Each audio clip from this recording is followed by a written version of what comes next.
अरमान पूरा कर लिया। वही दादो बैठल हुआ। हम तो कहीं कि दादा लोग चल गए अब मास्टर साहब सुना ना तनी दादा के जमाने का पुरनकी बजा देता हो। बहुत दिन हो गल गई आ जाए यूट्यूब पर भाई लोग भी हम तनी वो लोगन के मिल जाए कि पुरनका दादा लोग कैसे गावत बजावत रहलन, का ये लोगन का जमाना रहल, का आप लोगन के व्यवस्था रहल। आवा तनी बजा के अब आप पुरनकी चीज।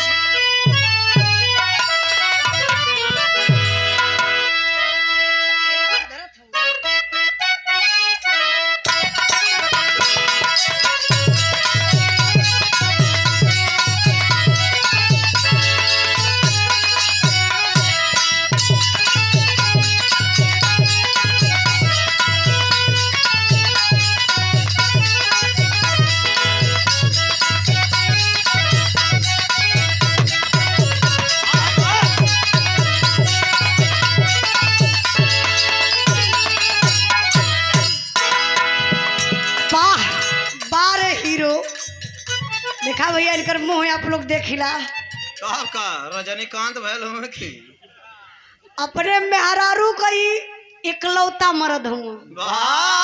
ये कैसे कन्फर्म कर लो? नहीं एक दिन बतियावत रहना कानमा तू ना समझे तू हम तोहर इकलौता मर्द है। अच्छा भैया ऐसनो कहीं भयल हो क्योंकि मेहरारू के 10 गो मर्द हुआ तू का साबित कहल चाहला? हाँ द्रौपदी के बात छोड़ा ये अपने मेहरारू से बतिया तो का चिट कैलू? अरे हम तो तोहार इकलौता मर्द हैला ना। अब उनके का पता कि हमार मर्द ही दो गो रखले बा। एक ठे बनारस में रखले हो। क्रीम पाउडर भैया साथे लेके चले ले। अगर आप लोगन के हम झूठ बोलो थे तो गाय ली है इनकर आप लोग जेबा चेक कर लिया।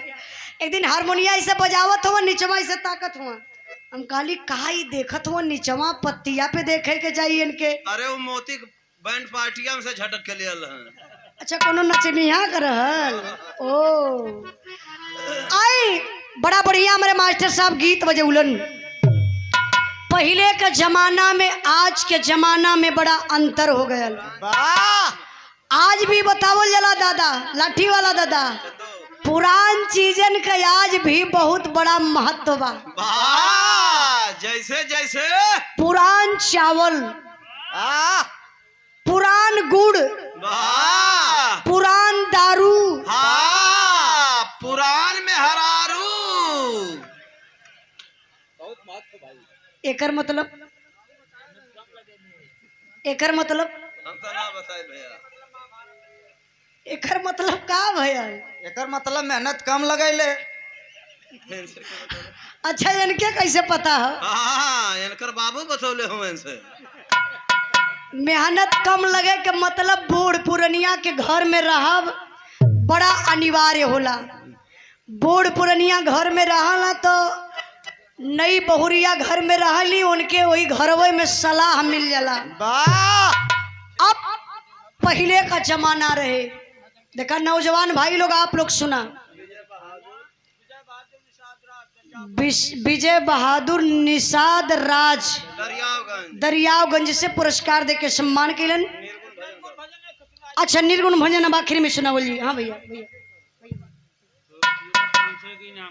अच्छा 100 रुपया भैया बा। अब तो भुलाई गई हमारे दिमाग में ऐसे घबरा गए कि रामचंद्र यादव नेताजी बरपुर के धरती से तो 500 रुपया का पुरस्कार बा। 100 रुपया बहुत बहुत आपके बड़ा इज्जत का सवाल है यार। हाँ कबो कबो हो जाला। आई पहले का लोग बतावे दादा लोग बतावे कि पहले का खाना पहले का जनाना पहले का दाना एकर महत्व ही अलग रहे।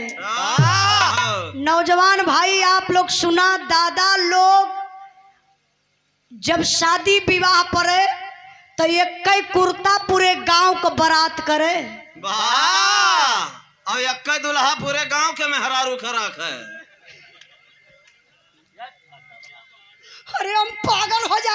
ये तो हम चाहत है कुछ दिन फुर्सत रहे। अच्छा दादा ये बतिया सही रहल। कब का देखा दादा हुकारी भी बरत हो का तो हाँ मर जाए कि रही। नहीं नहीं कुर्ता का बात है। कहाँ दादा लोग की एक कुर्ता रहे। उदयराज फल विक्रेता उदयराज फल विक्रेता मई चौरा मई चौराहा से भैया की तरफ से 100 रुपए का पुरस्कार, बहुत बहुत प्रणाम। तो कुर्तवा जबर रहा जकर बियाह पड़े जे दुल्हा बने वही कुर्ता के पहिन ले कहो दादा। आ फिर ओके ऐसे मुरेर के हो परेशो ना करे के हो गगरी में रखे अल्ले जाए को के गगरी में धई दे के चूहा भी ना काट पावे। फिर दूसरे के बियाह पड़े तो वही कुर्ता के लेके लोग जाए दुल्हा उहे पहिने। फिर बाराती लोग जाए तो जान तो कैसे जाए। इतना गाड़ी घोड़ा का सुविधा पहले ना रहल। पहले 11 नंबर से चले। ई कौन गाड़ी? पैदल। अच्छा हाँ पहले दादा लोग पैदल बाराती चले। तो दादा लोग जब बाराती चले तो जान तो कैसे चले। कैसे आज का नौजवान भाई लोग तो कहे भैया एसी वाली गाड़ी रही तब बाराती जाई, ओ पे बियर मिली तब जाई, नहीं तो ना जाई। लेकिन बारे दादा लोग दादा जब बाराती चले तो बाबू एक ठे लोहबन्ना ले ले। जैसे वो दादा एक ठे लाठी ला ले हुआ ना दादा तरी ऊपर कराओ के हाँ खड़ा करा दादा तो देखा। हाँ देखा ऐसा ही एक ठे लोहबन्ना लोग ले ले। हाँ देखा दादा खड़ा कैले का पुरान हड्डी है तब खड़ा कर देते आ एक ठे लोहबन्ना लोग ले ले जे बरतिया जाए हो। केदार मिस्त्री शिवा के बाप। केदार मिस्त्री शिवा के बाप शिवा भैया के पिताजी आपके तरफ से 251 रुपए का पुरस्कार, बहुत बहुत प्रणाम। तो दादा लोग जब चले तक ठे लोहबन्ना ले ले अपन बाबू जूतवा निकाल के देखा ता वही लोहबन्नवा में टांग ले। लोहबन्नवा के ऐसा कन्हिया पे रखा है। जंगिया घरे भूला जाए ऊ का करे बदे रास्ते में कोनो दिक्कत न बढ़े। नहीं दादा दादा अच्छा एक बात बताइया पहले के लोग इंद्राज भाई जंगिया पहनबे न करे। पहले के लोग गण खुल्ले रहा कहा तो का तो जंगिया पहनबन करे पागल कहीं कर। पहले के लोग जंगिया ना मतलब निंगोटा पहने भगही पहने। आधा खुलल है आधा ढकल है। कब भैया का बताऊ ना बता। अच्छा रेलिया गर्दा उड़ावत अब एक पेपर पे लिख के दा हमरे याद ना हो। हाँ देश का गाना रोज निकलत है पता नहीं कौन कलाकार के गौले हो। अब देखा हमार बात कह रहा दादा लोग अपन लोहबन्ना यही कन्हिया पे रखे। आज जब चले तो अपन सरहद दादा लोग पार कैले। आज जब दूसरे सरहद में घुसा तो जानत हो का करे। जहाँ देख ले लाल पियर मेहरारू अपन घास भूसा करत रहे कहा देखबा ढकेलू भैया बड़ा कुल लाल पियर पहन ले लौका थई हो। औता यही लोहबन्ना खड़ा खायल जाए। अरे ये तने में ये भैया धोती उठा के शुरू कर दे। का शुरू करें मास्टर साहब तू बतावा। पहले का मेहरारूआ कम ना रहे उठ के लगाए तान तो रहे।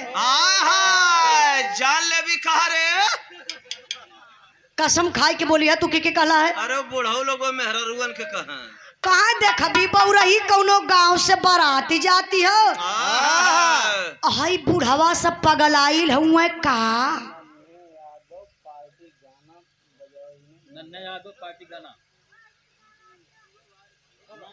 नन्हे यादव समाजवादी पार्टी का गाना सुनल चाहत हुआ। बहुत बहुत प्रणाम आशीर्वाद के चारे याद धरा देव तो फिर लोग चलिए। देखा पुरान हड्डी दादा चला दल चनैनी चला दादा हमरा गौले के बाद आप कट्ठे हो जाई। ए शिवा भैया के मामा कहाँ गए हो ये तने लोगन में हेरा गए। अच्छा शिवा भैया का मामा कहाँ आपे हुआ। अच्छा अच्छा बहुत बहुत धन्यवाद बहुत अच्छा इंसान है यार। आई लोग खोजत हुआ आपके मामा ई लोग कहाँ खोजत हुआ।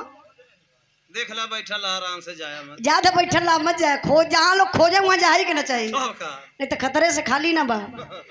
आई अब दादा लोग जाए बाबू मेहरारून के देख लेना तई धोतिया अपन उठाई ले। वाह, कहाँ ले? अब दादा लोग धोती जान तो कहाँ ले उठावे, यही ठेंगुना वाले उठाई के ठेहुना ना उठावे, तब कहाँ ले? करिहाई के ऊपर ले। अच्छा काहे बदे? वह दिखावे खाते का भैया कुछ समझे तो का? हाँ, ये घंटिया देखा चाहत हूँ। देखा मजाक का बात ना हो, आप लोग हंसत हुआ गलत अर्थ लगावत हुआ। दादा लोग जब धोतिया उठावे ना हाँ, उठा के हिलावे शुरू करे तो हम ही के बतावे देता, तू कहीं परेशान हुआ। तो दादा लोग जानत हुआ यहाँ से यहाँ ले ललकी जंघिया चले। पहले लोग ना का जंघिया का नाच यार होत रहल कि ना, के देखले बा जंघिया का नाच, हाथ उठावे। अच्छा तब जानत हुआ।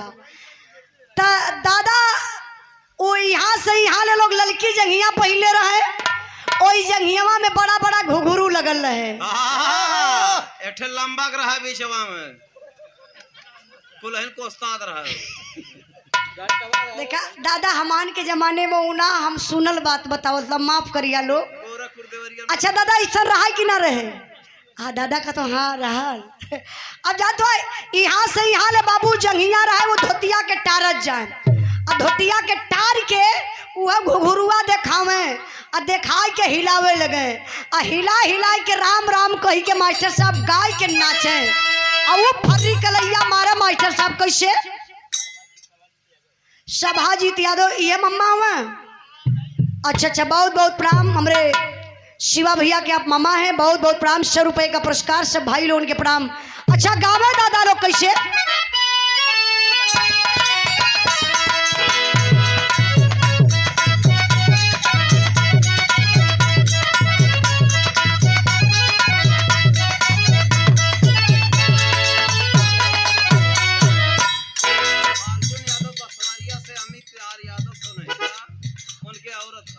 अच्छा अर्जुन यादव बसवरिया से हमरे पति जी के नाम पर पुरस्कार दिली आप। का नाम हो? हमरे पति का नाम वैसे हम नाम ना ले ला, उनका नाम व्यास जी रख दले ही।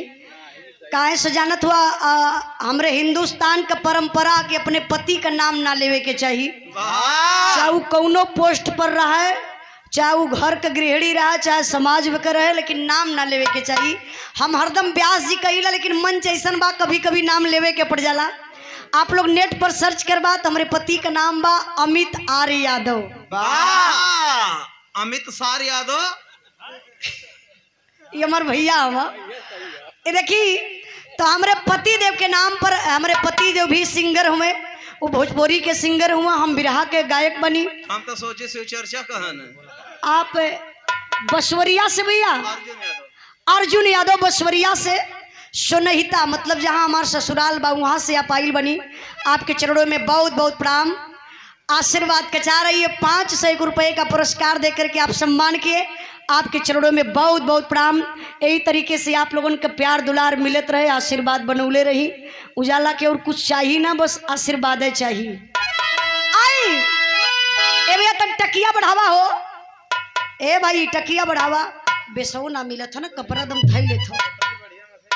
मशीन इतनी बढ़िया बा, लेकिन एक गलती करत हूँ मैं है का कि अपने मशीन के पीछे से चलावत हूँ। ए भैया मशीनिया कहीं पीछे रख ले हुआ, आगे से चलबन करते कर मशीन। अच्छा देखा ये गलती ना कैले हुआ है, ही आगे रखले रहता है, कुछ कम बेसी पड़ा तमान बतैती तब का जे चाहते हैं ऐसा शुरू कर। अब तू पीछे मशीन रखले हुआ। आई बतावा कोई बेरी तो के मन खोजब मशीन वाला भैया, वैसे मशीन इनकर बढ़िया बा, इनके मशीन में कोनो कमी ना बा। एक कमी है मशीन में, कौन? रात भर अंगुरिया वेक फराला। अरे मूर्ख राम घोचू, इलेक्ट्रॉनिक चीज ही हो, ओके अंगुरिये से सेट करिए, लाठी डंडा से थोड़ी न सेट करिए। अरे ज्यादा ऐट दिए तो ढेल हो जाए। हाँ ये बात सही है भैया, ज्यादा मत ऐठिया, थोड़ा से कोशिश करा देखा तो बजाओ मास्टर साहब। अब ठीक है, इसे गेनवा एक दबल लगत हो। ए भैया तने साउंडवा हमन के तरफ करा, तो आप कह दा हल्का से करिया, जितना मन बताई सीटी ने दे। हेलो बेस होगा। हेलो बस भैया रहे दा तो बोला हेलो बेस मत करा है भैया, टोन करा तनी टेरिया में तो 4 नंबर हमारे वाले में हल्का सा टोन कर था।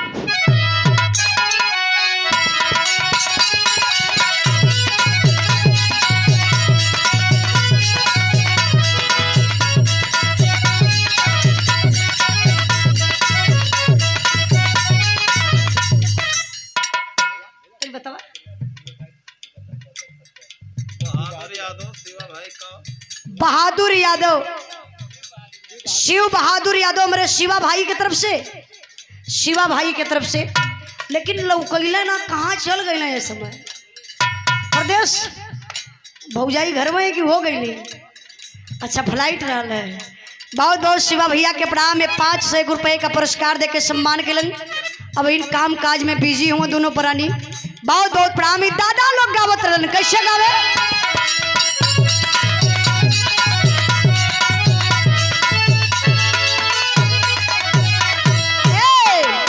जैसे नावे बासावा ककाइनिया अयो रामा बासावा ककाइनिया वैसे गोरी नई नई का चलबू ना।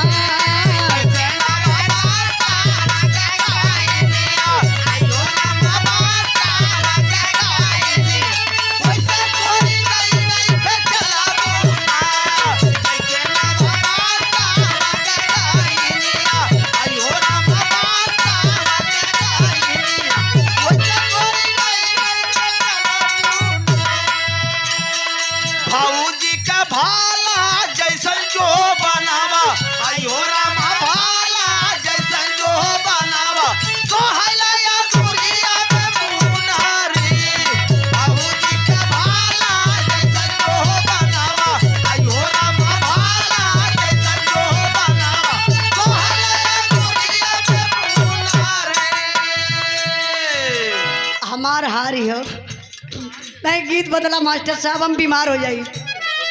कावाने कारणवा भौजी घर भाई में बोलावेलू,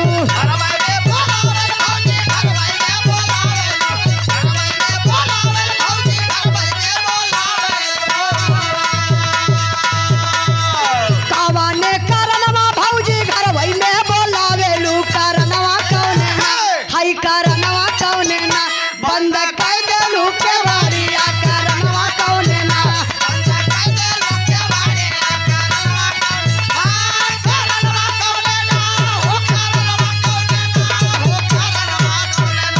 बंद कर देलू के वारिया। कारणवा कौने ना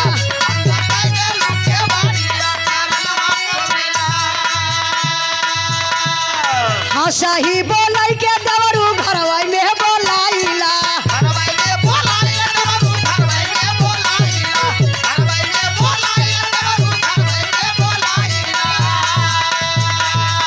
हाँ सही बोलाई के दवरू घरवाई में बोलाइला। खेलाई हो खातिर हाय खेलाई हो खातिर ना बंद कर देली के वारिया। खेलाई हो खातिर ना बंद कर देली के वारिया। खेलाई हो खातिर ना बंद कर देली के वारिया। खेलाई हो खातिर ना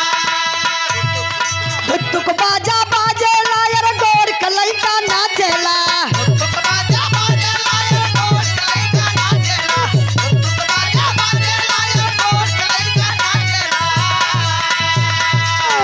तुक बाजा बाजे लायर गोर कलई का नाचेला। हम नाच देखे जाई ओही रे आही रानावा। हम नाच देखे जाई ओही रे आही रानावा। हम नाच देखे जाई ओही रे आही रानावा। हम नाच देखे जाई ओही रे आही रानावा। हम नाच देखे जाई।